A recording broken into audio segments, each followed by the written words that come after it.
All right, hey everybody, it is Thursday night. Welcome to the Education of a Weaponized Man podcast. Once again, Greg LeBuff here with you of Coach Dustin, Coach Brad.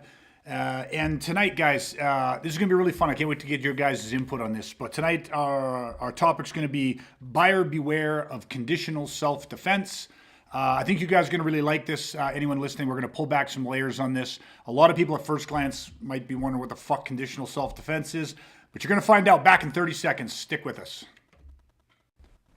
Hey everybody, for those of you that don't know me, my name is Greg. Murder, to weaponizing my mind and body, mastering the tool of violence so that I can protect myself and my family from violent criminal assault, and how for the past 30 years, I've been helping good people just like you do the same. Welcome to the Education of a Weaponized Man podcast.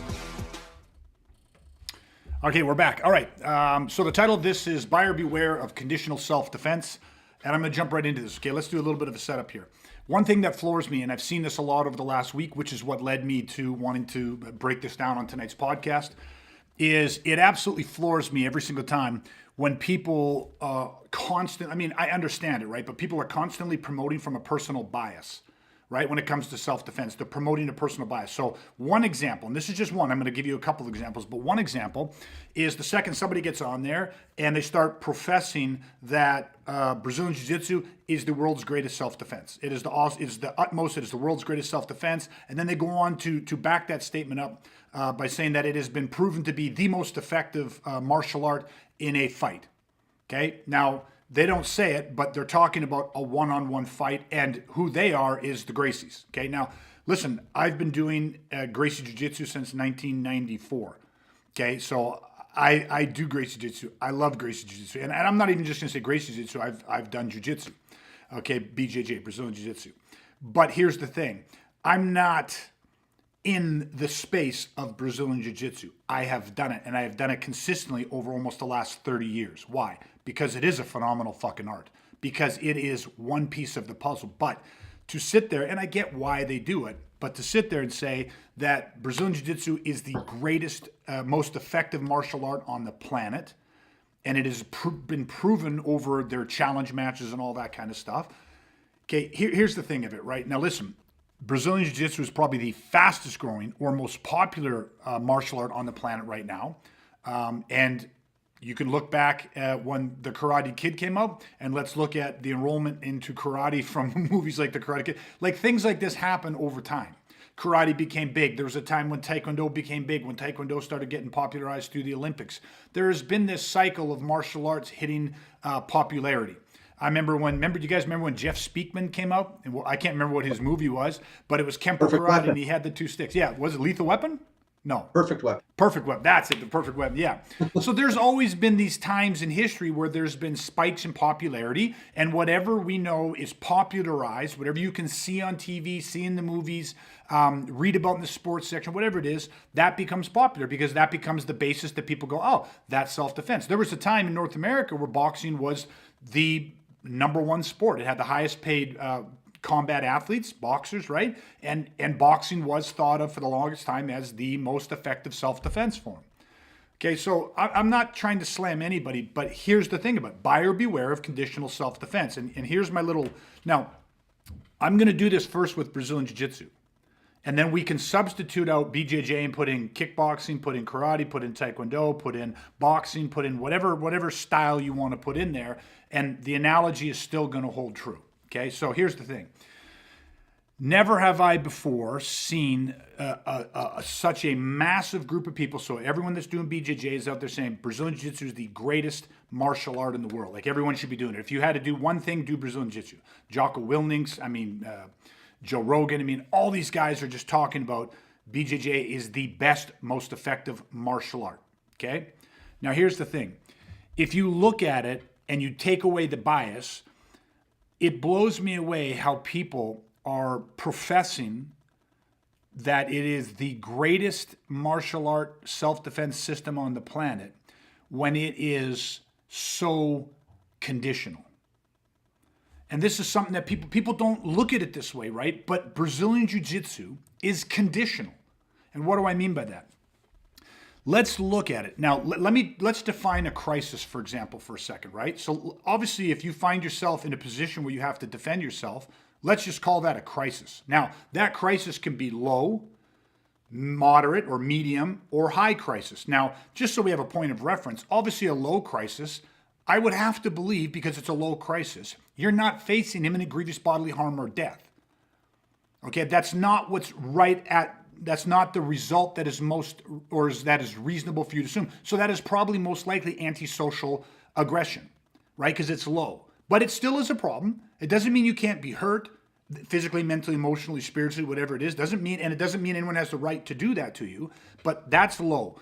Obviously, a high crisis, we have to say, well, we've crossed into the threshold of potentially lethal force. This is a situation where we're facing imminent grievous bodily harm or death. And then, of course, there's moderate. Well, let's break it down. What are some of the conditions that would make the statement that Brazilian Jiu-Jitsu is the most effective fighting system or martial art on the planet, and the fact that it's been proven to be that over the last, almost 2 decades? Okay, well, one of the conditions that I'll throw out there is it's got to be one-on-one. It's got to be one-on-one. That's just one condition. Now, listen, as I say this, somebody could sit there and say, oh, no bullshit. I do jiu-jitsu and there was 2 guys and I wrestled against 2 guys. I held 2 guys down at the same time. I'm going to tell you something. If, big giant fucking if you did that, it was definitely, absolutely, almost without any doubt in my mind, 99.99% likely that was a low-level crisis. Nobody was trying to fucking kill you. Nobody was trying to murder you. That was a situation where, the guy was fucking drunk. It was too long. I don't know what the fuck it was, but it was low level. Maybe it was starting to get to moderate. Okay? And if it did start to creep towards the moderate, you would have had to have been training in jiu-jitsu for well over a decade as a semi-professional to make it work against 2. So one condition is it's got to be one-on-one. Any other conditions that you guys can think of, just because, again, you guys, we don't pre-plan this, any other conditions off the top of your head that would have to be present for jiu-jitsu to be the most effective self-defense system on the planet in a low, mid, or high crisis? For sure, no weapons. No weapons of any kind involved. Okay. Whether that's designed or not, expedient, whatever. Okay, so Dustin right away throws out no weapons. Now, I have that too. I'm just gonna put a star beside that because we're gonna talk about that a bit. So no weapons. Okay, let's throw that in there. And I don't know if you want to explain that. I don't know that you have to, but no weapons. Why no weapons? Well, because a lot of what jiu-jitsu teaches people isn't predicated off the fact that someone might be trying to stab you, shoot you, smash a bottle in your face, stab you with a broken piece of glass, smash you with a rock. I mean, list goes on and on. Trying to choke you with a piece of rope. Like, I don't know. Do you know what I mean? Like, yeah, 100%. So many different things could be. I love it, but I'm glad that you articulated that. Okay, and like I said, I put a little star next to it, so we're going to circle back to that in a second. So one-on-one, no weapons of any kind. Okay, for the most part, right? And Brad, anything that comes to your mind, that any conditions that would need to be there? Yeah, I'm gonna say it. I'm just trying to think about how to put it, but range. You have to have the opportunity to get into your range. If you don't have that opportunity in the jiu-jitsu range, then it's not virtual. It will be impossible. Yes. Okay. Perfect. Now, with range, like we did with the weapons, what are we talking about? Because right away, someone go, well, range. 99.99% of all fights end up on the ground. Yes, maybe that's 100% true, but there is something that can be injected into a real-world situation that most people do not take into account. And what is that? That affects or impacts range. That could be the life factor moments. I love it. You went even on a whole different one that is fucking deep and awesome. Just real quick, give us a synopsis of what a life factor moment is. Well, life factor moments. So, like, for example, if you are walking down the street and you're on your phone and you're checking or reading messages, or you're texting, or you're got your earbuds in, or you're fiddling with your keys to get into your car, anything like that could be a distracting moment where you can potentially be ambushed and you may not get into that range, right?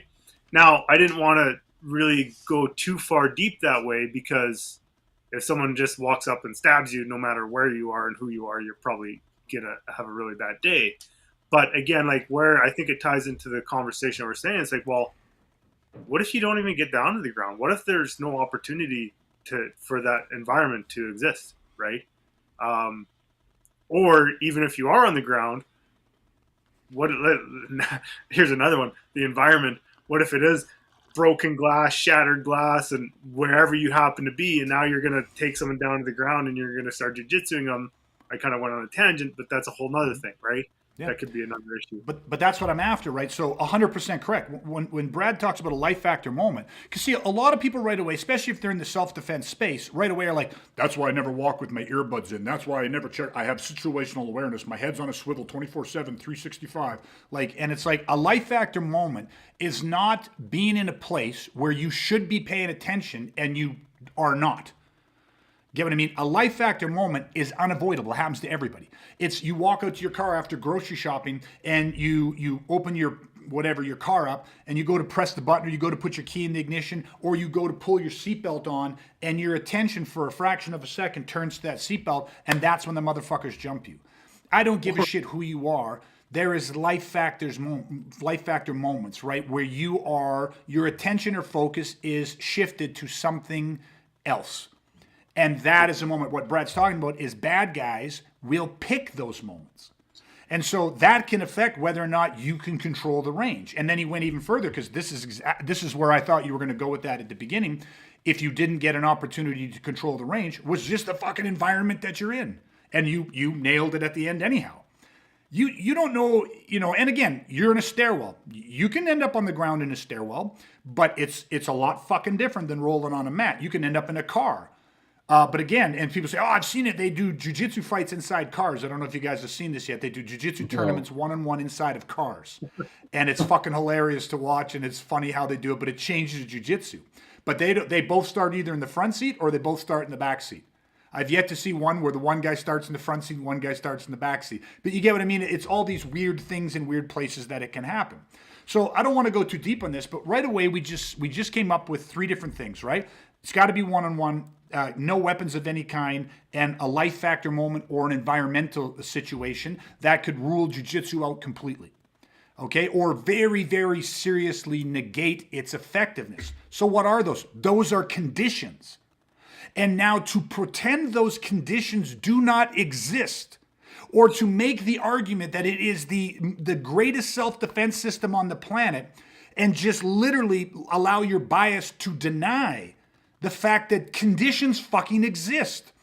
And the only place conditions don't exist is when you make rules in a dojo. So you say, well, the Gracies have hours of challenge matches, and they had this challenge match where they issued it to anybody worldwide. That's what the whole UFC was based on. And they got video and you can watch it. Well, anytime someone came into their school to challenge, it was one-on-one. There was no weapons. And it never started from a life factor moment, and it was always within an environment that it was conducive to do it. Now listen, they probably had challenge matches that occurred on the street. So you say, well, those are a little bit less than ideal. The environment, hard concrete, that's not really great. Okay? Or it started on a beach in Brazil, and you got sand and everything else. Those aren't as ideal as a mat, but you understand what we're saying? They still had other conditions that were followed. Can I add one? Yeah, of course you can. Your physiological changes to combat stress. Okay, right? So the physiological. Now the thing with that is that's gonna be universally true in anything you do. For sure. So that condition is one that you have to mitigate or you have to do, but it doesn't necessarily compromise the art any more in one thing than in anything. Does that make sense? If you lose control of yourself, I don't give a fuck what you're doing. You're not going to do anything well at all. For sure. And I want to keep it on the conditions that affect the art. Right. And I think that's why my head went there is because, like, it's easy to have an intellectual exercise. To be like, this is the best fighting art in the world. But you're not, again, then that kind of ties into the conditions, right? Mm-hmm. Yeah, I get what you're saying. Like, I mean, because if you're not training to handle the real stress, if jiu-jitsu's done in a jiu-jitsu conducive environment, and then that has to translate into a real world environment. Those stressors you have not been inoculated against those stressors that exist, which is then going to impact your physiology in a different way. On that level, from that angle, you are 1,000% correct. Okay, so we'll kind of land the plane quickly on this analogy so we don't go too deep in it. But here's the thing, right? What we just talked about, and I said I'd circle back to the weapons real quick. I'm actually going to put a caveat in there to make this even more effective. Now, jiu-jitsu, let's say in a low, mid, or high level crisis.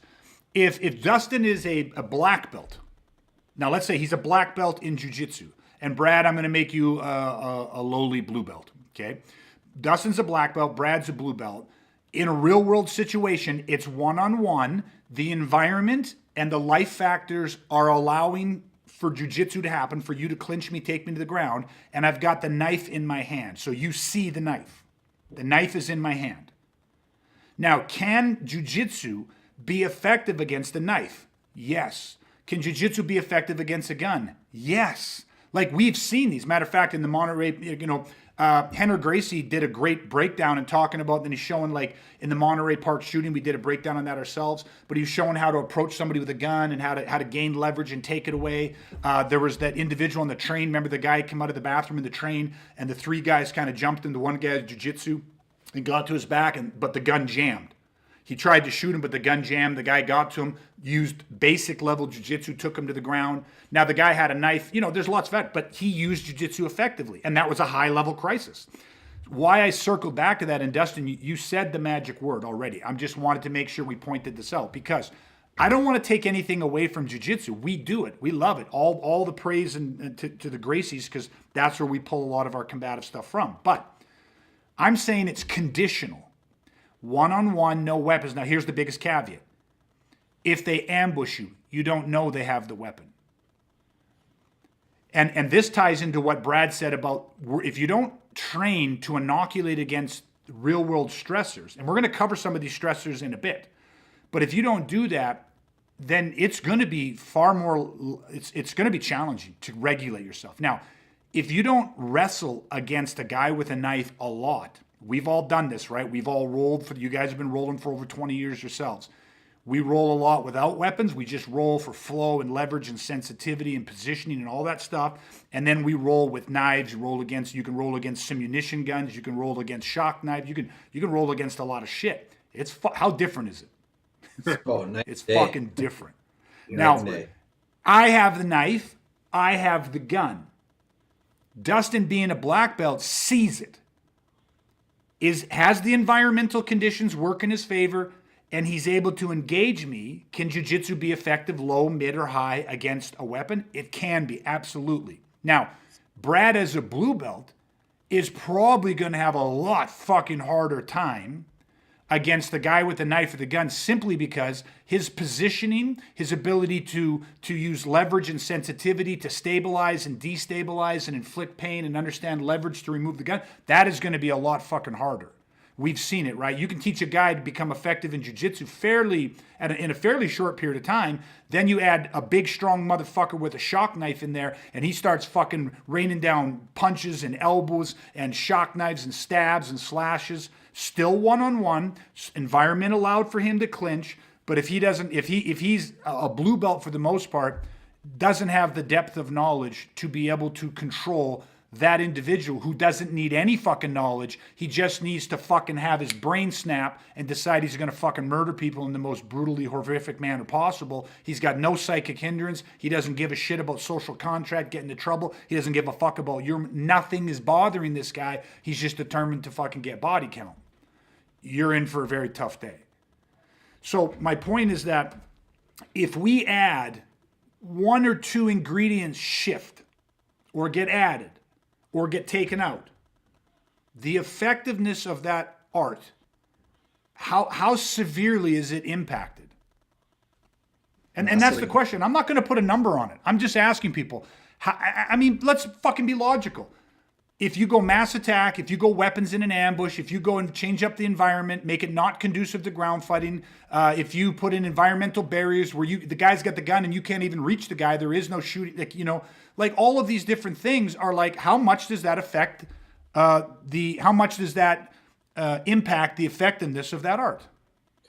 Drastic, because one word that came in my mind is gap, because there's a gap in your ability to handle something, because now you have a reference point that isn't in line with all the reference point that you've been conditioning yourself for however long. So you have these parameters, and outside those parameters there's a huge gap, right? You said the barrier, and I'm like, oh, like that is a massive one, because now what?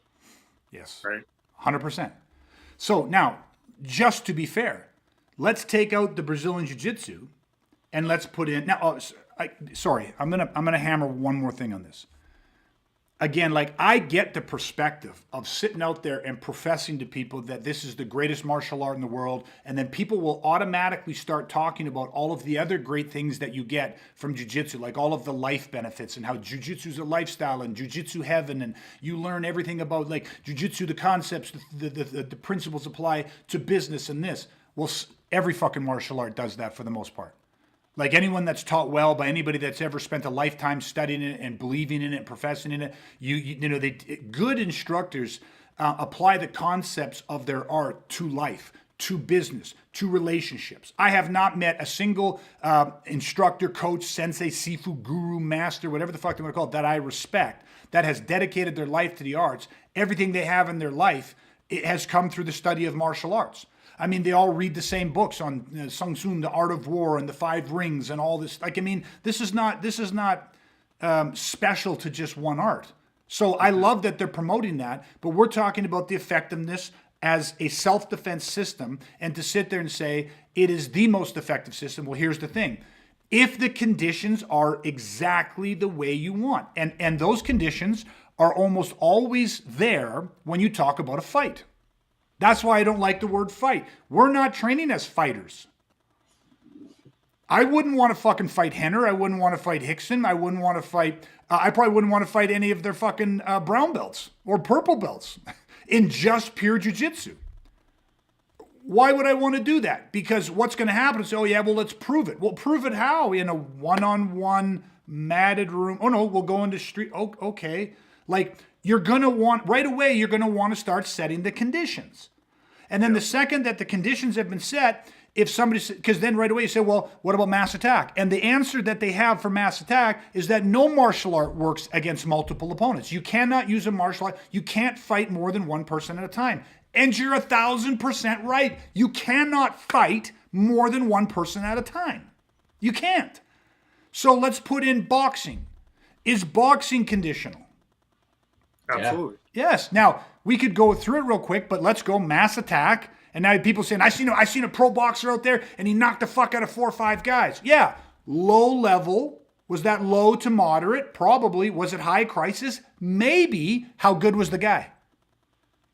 A pro boxer could probably wipe out 5, 6, 7, 8 fucking nobodies who don't know anything, who aren't fucking actually invested in fucking murdering them.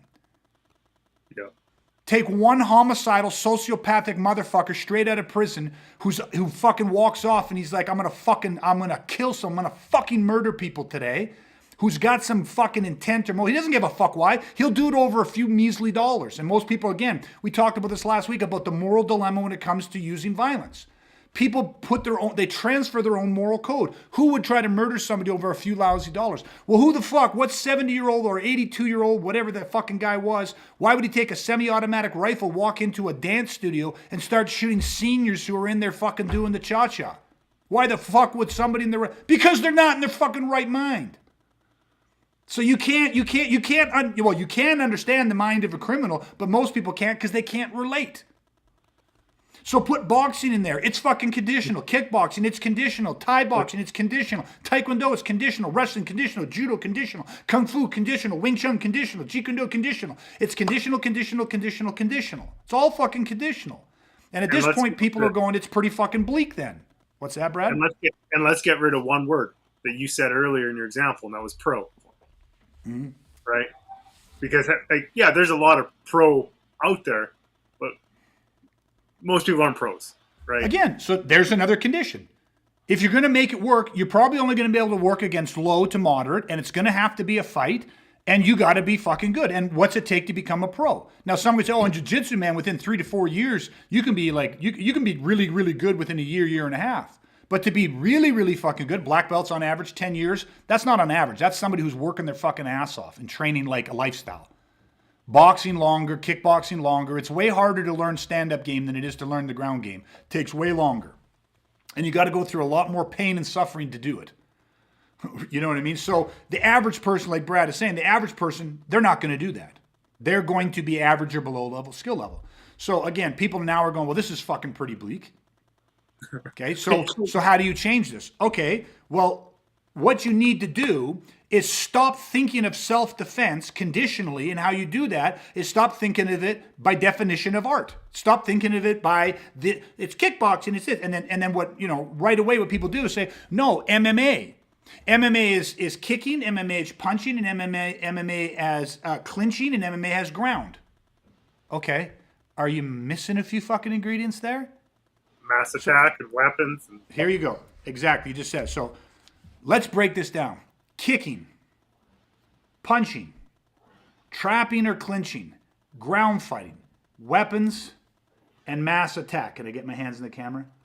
There's the 6 elements that you have to cover. Unconditionally, unbiasedly. Kicking, punching, trapping, or close quarter combat, ground fighting, weapons, and mass attack. And now you got to look at it and say, well, weapons and mass attack can happen in kicking, punching, trapping, and ground fighting range. Then you got to understand that these situations can start engaged or disengaged. Engaged means you might not even see the fucking thing coming. You get blitzed by it. And then disengaged, maybe you see it coming, but all of a sudden now you get surrounded. So here's some other factors that I want to put in there. Environment. Can we list off a few factors of environment? So environment, I'll start off with 2. Terrain. So in an environment, terrain. Is it slippery? Is it gravelly? Is it hilly? Is it concrete to cement? Is it sand? Is it leaves? Is it like, what the fuck is the actual terrain? What's on the ground? What kind of traction do I get? Is it ups and downs and hills and all that kind of stuff? So there's the terrain. There's the lighting. Is it low light? Is it bright out? Can I see clearly? Can I not see clearly? Is there things obstructing view? Like all of these different things. So terrain and lighting. Anything else that you guys can think of that we can throw in under environment? How about space you're in? Are you being assaulted in an elevator or a football field? Okay. So now I would subcategorize that, still environment, 100%, and I would say that location. And exactly for the reason that Dustin just started saying. Location, what do you mean? So location brings its own environmental constraints. Is it a fucking subway? Is it an elevator? Is it well, we don't really have a lot of phone booths anymore, but are you sitting at a booth at a restaurant, at a table at a restaurant? Is it in while you're getting into your car, or while you're the passenger of your car, or stuck in the back seat of a car? Is it in a movie theater? Because we know how dark those get. You can't see behind you. Yes. Are you in a movie theater? Stop. Yeah. Where are you at? So the location brings with it other environmental concerns, right? Obstructions. Obstructions, choke points, egress. And people. The people can be obstructions. People can, there are obstacles in there. So you start looking at all of these conditions. What's that, Brad? I said noise level, right? Which is super important because it's a great one. Like, how do you know someone might be angry and yelling and swearing and all this stuff, but it's like you can't hear the context that they're doing that in. It's like, oh fuck, like why are they like? Especially if you're in that life factor moment, you're like, what the fuck is just happening? And I can't even hear what this guy's really saying. That changes shit. 100%. Auditory, low level, high level, white noise, like layers of background where you're like, your brain can't figure out what the fuck's going on and is it a threat? Is it not? All over 100% auditory is great. Numbers, obviously we talked about this mass attack. Time. Is it 3 a.m. and you get woken up from a sound sleep? Is it the middle of the afternoon? Is it at the middle of the afternoon when you're most distracted, when you're busiest at work, when you're in the middle of a conference call and really focused and all of a sudden somebody storms in the building, or you're out fucking getting groceries or your kid's sporting event? Like, what time is this shit happening? Because that impacts you and it impacts your mood, your state, your awareness, your perception, all of that type of stuff. The person's attributes. Their size, their strength, their speed, their power, their durability, their experience is another factor that goes into that. So I'm throwing at all these things. Go ahead, Brad. You had one more. Our vitals, how we feeling? Your status. what's our status, and even our VIPs, who do we got with us, our kids, our wife. Like, there's so many things in terrain and environment that we got to take into account, right? 100%. Like, and I'm not going to gloss over that. What Brad said about not only how are we feeling, are we healthy, are we sick, do we have a broken leg, sprained ankle, sore neck, whatever the fuck it is, and then your VIPs. Are you alone, or do you have your kids and your wife and people that you have to protect, your elderly parents? All of this these are conditions, these are ingredients. And if you don't think, and like if we're rattling all this off and people are sitting and going, Jesus fucking Christ, how the fuck can you possibly deal with all that shit? There's no way you can control that shit. You're better off just to, if you have jujitsu, at least you understand how to close the gap, take the guy, control of the guy, take him down the ground and try to negotiate for a surrender, or you can break arms and jump back up and choke the next fight. What else are you going to do? Or at least with boxing, you can stay on your feet and box people and stuff like that. You understand that, again, it just look at the conditions. I'm not saying it doesn't work. It loses its effectiveness. And now what we train for is every single one of these elements to converge together at the same time. To me, it's like your training has to be you have to be training for the perfect fucking storm, the worst shitstorm. 3 fucking tropical storms all come together to create one super fucking storm, and you and your little fucking boat are right in the middle of the motherfucker. How do you survive this? And I don't know about you guys, but when we just went through that, I kind of had a bout of claustrophobic response, thinking about being confined to one art. I'm with you. I wouldn't sleep. I can't, if we didn't train the way we train, I wouldn't be able to sleep at night because I understand the conditions. So, and again, listen, I'm not trying to sell anything, because here's the thing. What can I sell you? I'm telling you, I'm trying to show you that Brazilian Jiu-Jitsu is not the most effective self-defense on the planet for violence. If you want to say it's the most effective against a fight, and you want to put jiu-jitsu up against kickboxing or karate or whatever, I'll put all my money on jiu-jitsu. So long as because those conditions, jiu-jitsu, low, mid, or high, tends to dominate under those conditions more than a lot of the other arts. I agree with that statement.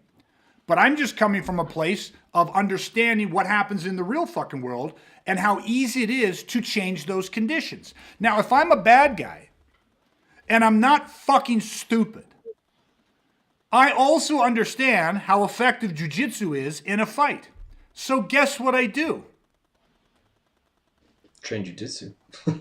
I always carry with me, air quotes, carry with me the ability to change the conditions. Meaning what? When I go out, I always roll with my fucking homies. I'm always rolling 2-3 deep. And if you think there's people that aren't doing that, if you think, no, not every, you don't understand. You might be living a life where you got to get up in the morning and go to work. You might be living a life where you got friends that go to work, and he's like, there's no way I could be around with my homies all the time. We're not talking about Friday night with the fucking boys. You're talking about fucking gang members. You're talking about fucking thugs. You're talking about violent fucking criminals. This is what they fucking do. They're living a lifestyle too. And you don't think they roll 2-3 deep? You don't think they're fucking packing illegal firearms? You don't think they got fucking knives? You don't think most of these motherfuckers got machetes on them? Or fucking a trunk full of fucking weapons in the car that's probably not theirs anyhow? Well, they also have the luxury of picking the time. Right, we're talking about real world violence. So this is a violent criminal looking to carry out, whether it's an assault, a mugging, whatever it is. They're choosing when they do that. We aren't. We're the good guy. So like you said, we're getting up, we're going to work by ourselves. So yeah, these guys may travel by themselves at times, but guess what they're not doing at those times most often? That's not when they're choosing to violently assault people. Yes, of course it happens. There's always exceptions. Hey, but more times than not, if they're premeditating this, they're going with 2, 3, 4, 5, 6 guys. Listen, can you stop using common sense as you're trying to apply it to self-defense? You're going to confuse people. People are going to be upset because you're pushing against their bias, because it's just like that just makes fucking sense. I don't know how you figured that out, that they would do that and that they get to choose the time, but you're 1,000% right. Well, and I think too, like, we know by studying criminality that violent criminals are not fucking stupid people, right? And by the fact that they're carrying knives, and by the fact that they're rolling with 2, 3, 4, 5 of their buddies, do you not think that they understand that there's a large portion of the population that is training in jiu-jitsu and MMA and whatever fucking else that they're training in? They don't give a fuck. They don't, because they got knives, they got guns, they got machetes, they got people. They're not just thinking, oh, this guy's just put. And plus, they probably like the fact that you have some training, right? You know what I mean? Yeah. Like they're not stupid. And Well, then if they know thing. training, they know what you're gonna do. Here's the thing. What you just said is they're prepared to change the conditions. Exactly. I'm just going to circle back. Buyer beware of conditional self-defense. But nobody's taught this. Now, I want to do something, and I wasn't planning on doing this, but let's do this real quick. Everything that we listed off, right? I'm just real quick, guys. Here's a breakdown, right? Kicking, punching, trapping, ground fighting, mass attack, and weapons. You got to worry about the location. Is it an elevator? Is it in a stairwell? Is it in your house? Is it in your bed? You got to worry about the environment. Is it gravelly? Is it icy? Is it hilly? Is it rocky? Is it slippery? You got to worry about the auditory. Is it low? Is it high? Is it confusing? Is there sounds? Is there screams? Can you hear what's going on? Can you not hear what's going on? There's the numbers. It could be 2 or 4, 1 or 6 or 8. 1, 2 of the 3 of the 4 of the 6 could have a bat, and one could have a knife, and one could have a gun. It could be, the time of day. Is it in the morning? Is it middle afternoon? Is it when you wake up from a deep sleep? They're attributes. They could all be different size, strength, speed, power, durability, knowledge, experience, all of these different factors, okay? Pick any single one of these factors, anything that I just said, and throw it back at me real quick, and I'm going to tell you how we prepare for it. I have no idea. You're going to say just pick one. Mass attack. Okay, mass attack. Everything that you do has to be equated to more than one person. So any strategy, it's strategy, tactics, and tools. Any strategy that you use, you learn to apply the strategy to more than one person. So any drill that you're doing, you're always equated to more than one person, which is why things like in your kickboxing and your boxing, a lot of those things become they're no-goes. We don't work them. I don't work a jab, and I don't work a cross, and I don't work my hook punches, because those are best delivered out of a linear position. Instead, I'm going to use things like eye shots and Punentuken hooks and all kinds of things that I can do laterally. So we put a focus not on linear footwork, but on lateral footwork and the ability to move my body, because I have to understand how to fight off of geometric angles. Much like a SEAL walking through a building, he has to learn how to clear the rooms. He's got to pie the room. He's got to operate off of geometric and fight off geometric angles. So if you've never done work with mass attack, and it's not as easy as just saying, I put them into linear lockdown and move around and line them up and one at a time, you're not taking into consideration the environment. You learn how to use cars and tables and chairs and other people, and you learn how to angle people and create ambush points off these off lateral footwork and using the environment as an ally, because the environment's going to be your greatest enemy or your greatest ally. So real quick, that's how we're doing it. Equate everything to mass attack and learn how to fight off of geometric angles, learn how to do lateral footwork, and learn how to set off ambush points and all that kind of stuff. That's how we're doing mass attack, and we're doing it all the time.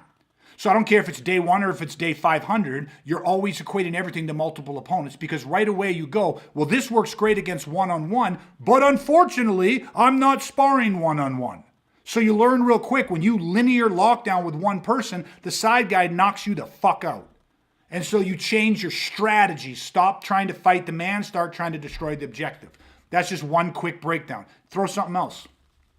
Weapons.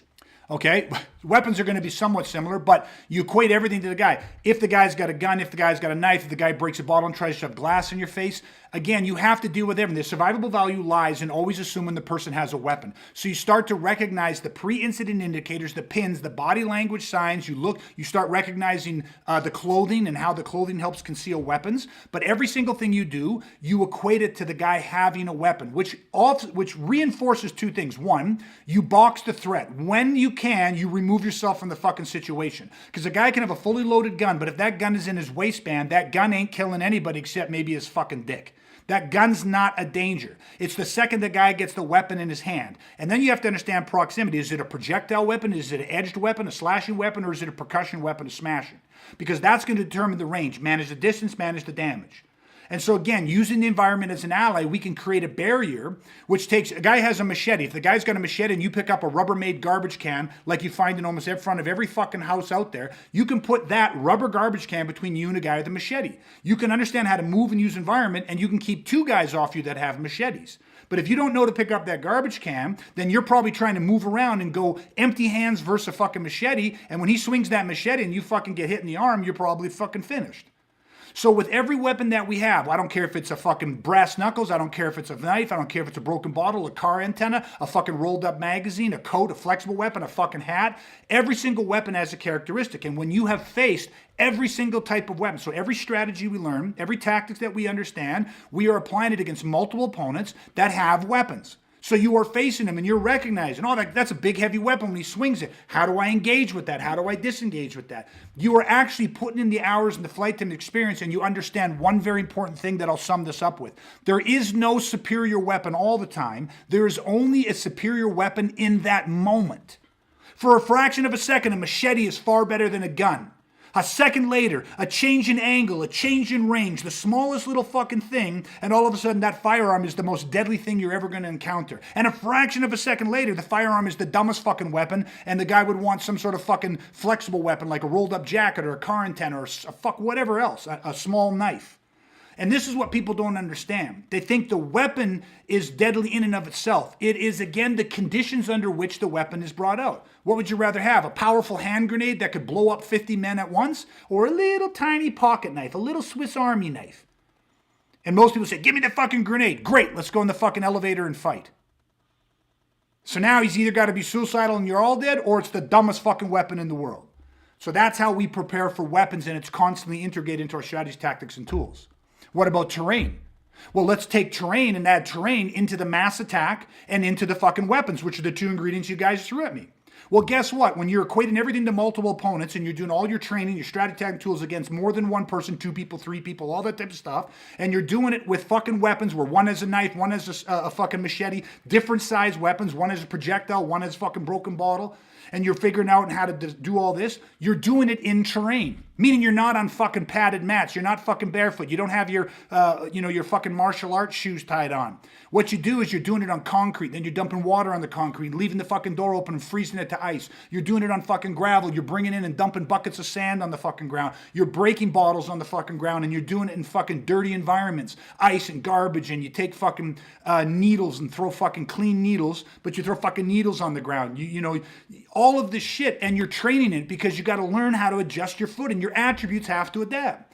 I can push off with way more power and get way more traction and stability out of my footwork when it's in a clean environment.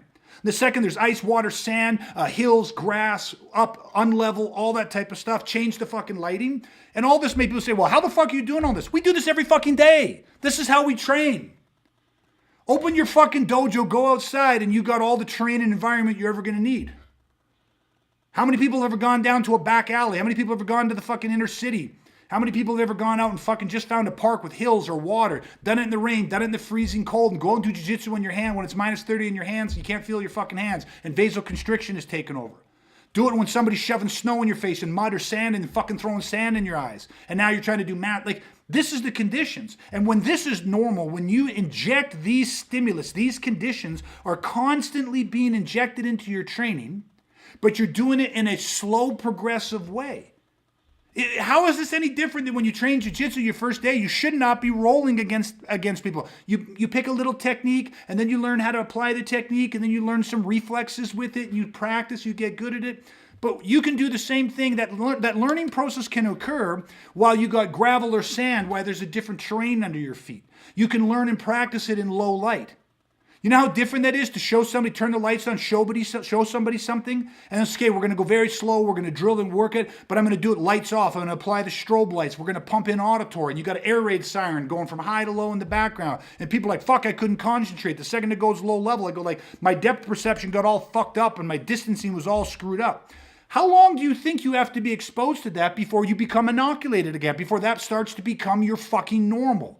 Well, I'll tell you what, 5 exposures. That's it, 5 exposures, and you inoculate to a very high percentage, a functional percentage. If you even inoculated 30% from 5 basic exposures, like you get what I mean? And to become an ace pilot, if they had 5 aerial engagements and survived 5 aerial combat engagements, you became an ace. You became almost undefeatable, almost impossible to shoot down. We know this through scenario training, live force-on-force training. You think what's happened over the past 2 decades with our countries going to war and actually starting to understand how do we functionally train people. Scenario, operant conditioning, force on force scenarios, the evolution, the revolutionary evolution in simulations training, and how we're attacking the senses and building multi-million-dollar facilities to replicate real world conditions. We're doing, you know how easy that is to do for street defense? I just got to open my fucking door and there's all the real world conditions I need.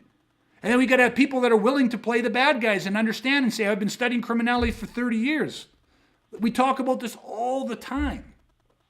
And so when you start doing this, my point is, in this length of a podcast, I can't break down every single strategy, tactic, and tool that we use and get you to understand how unrelated to an art they are. I said that I've been doing jiu-jitsu. These guys have been doing jiu-jitsu almost 30 years. Them, almost 25 fucking years. Brazilian jiu-jitsu is fucking awesome. The Gracie jiu-jitsu, it's fucking phenomenal. But here's the thing. I don't need their whole fucking art. I don't want their whole art. I want the elements of their art and their training methods that best work under certain conditions. And I want to recognize what those conditions are. I don't want the bias. I don't know how else to pay homage to it. It's like, that's how great jiu-jitsu is that the Gracie combatives, their fundamental stuff, I'd say probably 80% of that program, 70 to 80% of that program is like shit everybody needs to know. And now maybe I'm a little high in the percentage, maybe I'm a little low in the percentage, but here's the thing. There is a percentage of the art that you don't need. Unless you're studying jiu-jitsu, you don't need it. Because certain times, certain positions you move into are really fucking dumb to go into that position when there's mass attack. They're really fucking stupid to do when you're wrestling with a guy with a knife. They themselves would be like, no, if the guy had a knife, I'd never do this. Oh, if there was even a chance, if I'm fighting the guy one-on-one, but I know he has a buddy standing there, if there's even a fucking chance, even if this guy didn't jump in and start punching, kicking, stabbing, and smashing me, he was just going to pull me off and hold me. If there was even a chance, I would never do that. They would start whittling away their own shit. And guess what has to be replaced? You need something else. You need strategies for stand-up, not an art. Strategies, tactics, and tools for stand-up, for kicking, punching, trapping, and ground fighting. There is no art that you keep all of it. And I am not eclectic. You could say, well, I'm going to take the punches from boxing, the Thai kick and the teep kick from Thai boxing, and I'm going to take this. What I'm going to tell you is that there are far more effective strategies, tactics, and tools than those. That if you got the mechanics from punching, great, but you're better off not to close your fist, because in a fight, when you don't wrap your hands and tape your hands and have them punching through gloves, you're probably going to break your metacarpal bones. And if there's more than one person, because the face is so differently shaped, and when you're firing it and everybody's moving, plus you don't want to get linearly, you don't want to commit your body and your body weight to linear, and that's not the best place to take out bigger, stronger people, is not through your punches and kicks, unless, again, you're uber fucking talented. But last I checked, violence is about being outgunned, outmanned, outnumbered, out-equipped, out-positioned. You're always working from a deficit. Those five things: outgunned, outmanned, outpositioned, out-equipped. Okay? I don't know if I said outnumbered, but outsized, outstrength. I think, like you just kind of alluded to, when people want to try and attempt to address more than just what one art does, so they start to cherry pick from multiple arts, like you kind of described there. I think that's the mistake they make, is they only cherry pick the techniques, the tools. Mm-hmm. So like you kind of alluded to, well, I'll take punching from this, I'll take, this type of kick from that art, I'll take this takedown from that art, I'll take, whatever it is. Knife fighting from Kali, I'll study Kali, yeah. Yeah, elbows from Thai boxing, so they're cherry picking techniques, and it's like, okay, great, those are great techniques, but that's not really what's going to save your life. Do you know what I mean? So kind of just step back, take that broader scope, and be like, no, you need to, if you're going to pull from other arts to try to combine to make one thing, it's strategies you got to be taking. 100%.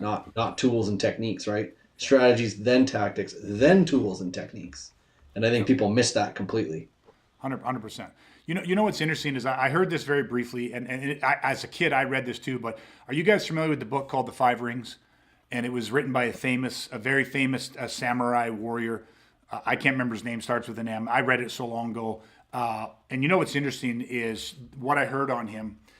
There's just a guy talking about him and how when he was young, he read this book on the 5 rings and this. And now he's into martial arts and does all this MMA and kickboxing, Thai boxing, whatever and stuff, right? But you want to know the gist of like this. It starts with an M. Anyone that knows it will be screaming at the when they're listening to this, yelling his name at me. But here's the thing: he became one of the most famous samurai fighters in the world. He fought a lot of challenges, duels, death matches, and he beat all of these legendary samurai. And do you know how he did it? You know what was his thing?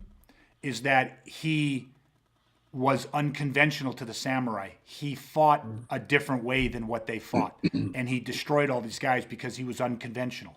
At the time, it was like almost, and remember with samurai, there was honor and tradition in this. But he became a master swordsman, but how he fought with the sword. There's one story where he fought the most famous samurai, had won all these things, and their fight lasted 1 blow.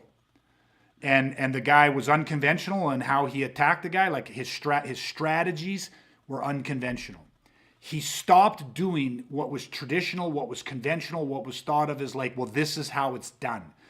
And Dustin, you nailed this. And when you say take one step back, I would argue, and this is just an analogy, right? But if somebody says, well, listen, I get what you guys are saying, and to avoid that, here's how I avoid that. I do, like you, Greg, I do jiu-jitsu. I've done jiu-jitsu for years. I do Thai boxing. I do boxing. I do Kali. I do stick work. I do knife work. In our Kali, we do some mass attack, all that stuff. I get outside. I train in different environments. Great, right? The problem is you're collecting techniques. The punching of boxing is not the most effective way to use your hands in a violent situation. Matter of fact, punching is one of the worst ways to relay injury. Unless you're bigger, stronger, and a really talented puncher, because trust me, if you are, you can injure the fuck out of somebody. But again, what are the conditions? One-on-one, good environment, all that type of stuff.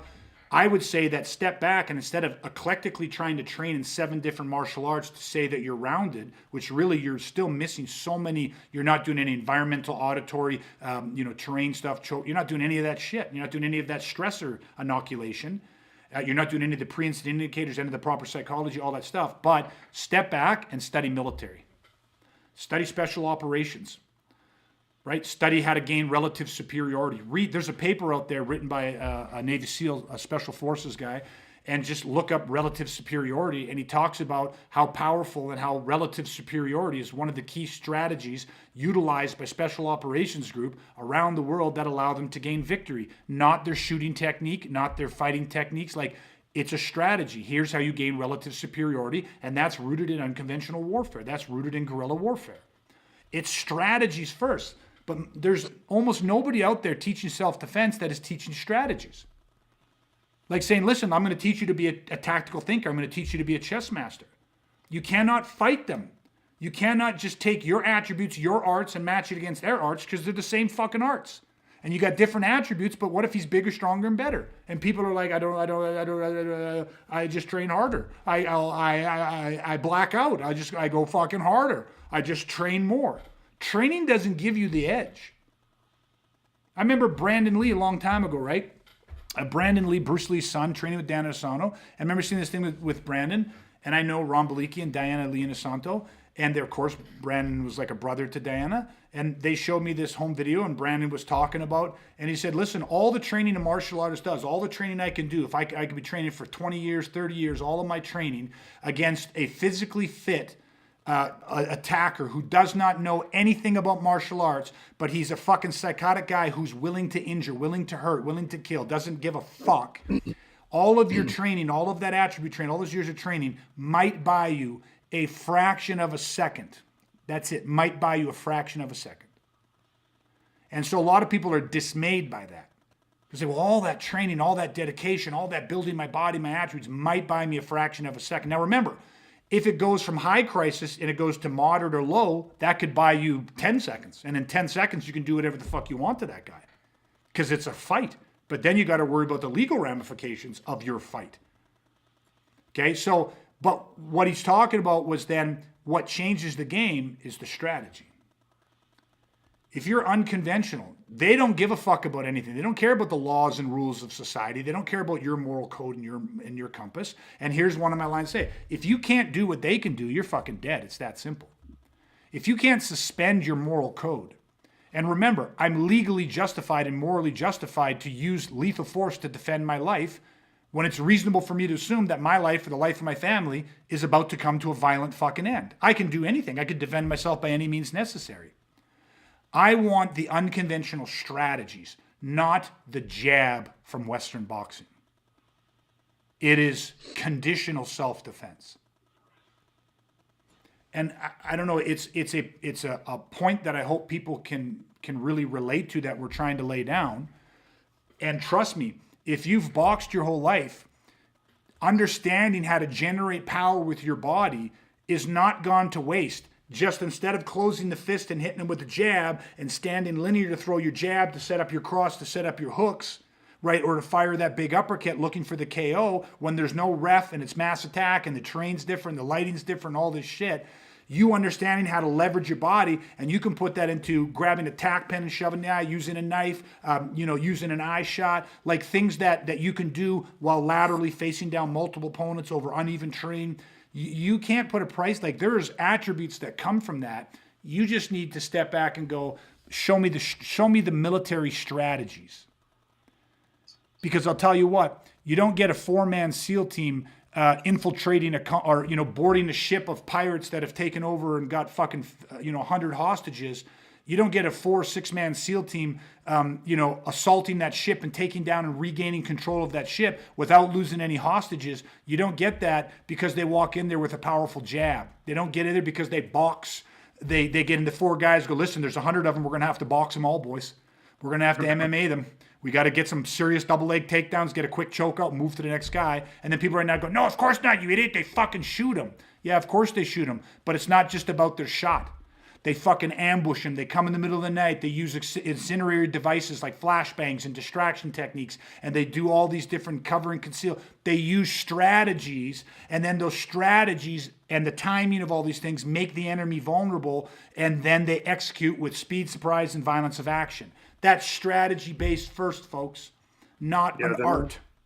They're not just showing up, kicking the door down and saying, we're the Navy SEALs. We're here to take names and fucking kick ass, and it's like, but it's funny because when you say that example, people are like, yeah, well, no shit. Of course they say that. But it's like, okay, so then think about it in the context that we're talking about. You have someone trying to kill you, take your life. Then why are you thinking about, well, I gotta mean right cross. I gotta really get this jab going. Do you know what I mean? I gotta train harder. I gotta train that. Like, yeah, the Navy SEALs are they're the best in the world, but they're not standing toe to toe and being like, we're the best in the world. There's not a goddamn thing you're gonna do. They're still implementing strategies. Like it's yeah. Yeah, that's literally what I was gonna say. It's like you got guys who have the best techniques in the world, and they don't rely on them. They assume their technique being better may not be enough. You know what I mean? Like Brad just said it. So they rely on strategy. Well, why would we be any different when we can't even guarantee that we have the best techniques? So it's like, why would we not learn from them? The guys with the best technique rely on strategy and tactics first and foremost. Maybe that's a good idea. Here's a great way, I think, to end this. I'm going to tell you guys something, right? Okay, whatever you guys did, you fucked up. Okay? And now you've got an elite team of Navy SEALs. Like there's a price on your head, dead or alive. You got an elite group of Navy SEALs coming to get you. Okay? Now, you really fucked up. I don't know how you did it, but you popped up on the radar and you have a terrorist cell that has publicly announced that they will fucking murder you. They're coming for you and your family. I don't know how you did it, but you guys fucked up and you got a local chapter of the Hells Angels and they have announced they've just put a fucking hit out on you. Now, in those 3 scenarios, team of SEALs, terrorists, a cell of terrorists, or a group of Hells Angels, all want you dead. The way that you envision them coming to get you, the things that you start looking for are probably very different. Right? The SEAL team, what do you think? They're going to show up at your front door, kick your front door, or ring the doorbell and go, stacked up, being like, fucking get down on the ground, face down, or you're coming with us. Like, we're going to arrest you. Now, some people might Probably. think that, well, it's Navy SEALs, like they have honor. There's rules of engagement that the SEALs operate under. Probably And not gonna then see those. yeah. Then you turn around and say, oh, it's a group of terrorists. And now everybody's looking underneath their car. Navy SEALs wouldn't plant a car bomb. No. No. They would never use explosives to take somebody out. I don't know what a fucking laser guided missile is that they drop on a fucking complex to take out a fucking terrorist cell, and innocent, collateral damage is collateral damage. But like terrorists, you're like motherfuckers. They'll poison my fucking food. They'll fucking hide out. Like you start thinking evil because you go, well, they're fucking terrorists. They think evil. Even a group of Hell's Angels, you're like, well, listen, they're not as evil as terrorists, but they're bad motherfuckers. But would you be shocked if big Hells Angels, big bikers that you're like, they probably just beat you to death with their fists. Just get 7 or 8 of them, roll up on you, grab you, and just beat you. But all of a sudden you're like, well, would they plant the bomb and blow you up? Would they lasso you around the neck and drag you behind their motorcycles for fucking 5-6 blocks? Would they take you out in the desert and slit you and pull your tongue out? Give you, look at the cartels after you. People would look at these and go, the images of evil. But you understand, like, Navy SEALs in war, you know what I mean? You might be the good guys and fighting for a more just cause, but at the end of the day, violence is a tool that works for both good and bad people. How it's used or whether it's self-defense or murder is determined after. You fucking laser guide in a fucking missile and you blow up a complex and 50 people are fucking instantaneously incinerated. It's pretty fucking, you kidnap a guy, take him out to fucking Guantanamo Bay and fucking blast music in his ears and starve him and fucking do sensory deprivation and beat him on the fucking feet and torture him and do all kinds of fucking shit to these people because you want intel that gets you to the next guy. Self-defense or murder, right or wrong. It's all going to depend on your perspective. It's all going to depend on, your why. So when it comes to defending your family, when it comes to defending my family, anyone that tries to attack me, I don't want them to find fucking Roy Rogers on his high horse or the Lone Ranger, you know what I mean? Or fucking, who is it that fucking, one of these movie heroes that like, I never kill, I don't have to, you know what I mean? I never use guns. Bad things happen when I pick up a gun. So they fucking ninja them and tie them up in a pretty little bow. It's like, the tool of fucking violence. You're legally and morally justified in defending your life up to and including lethal force. Go back and look at the moral dilemma that we talked about on the last podcast. And now in this one, buyer beware of conditional self-defense. Because if you don't understand the conditions, the bad guys do.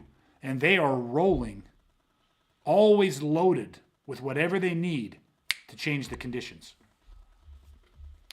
And if you can't do what they can do, you're dead. It's that fucking simple. All right, guys, any final thoughts on conditional self-defense? I think everything just comes back to context. Context determines content. Because we say it all the time.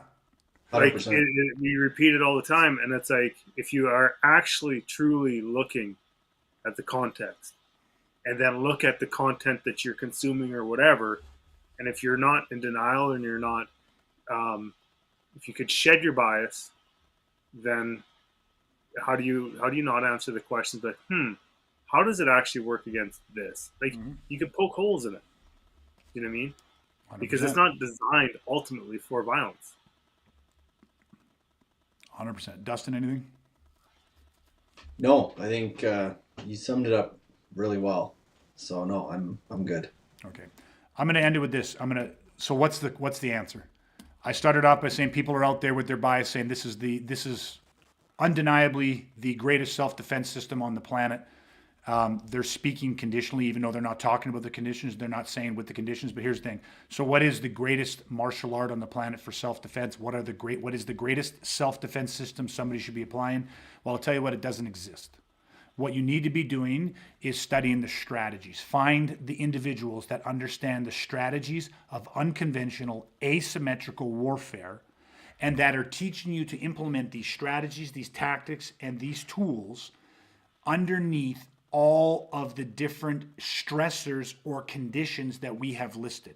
They have to be working against you have to be constantly working in an ever-changing, ever-evolving, chaotic, corrosive, and septic environment and stimulus.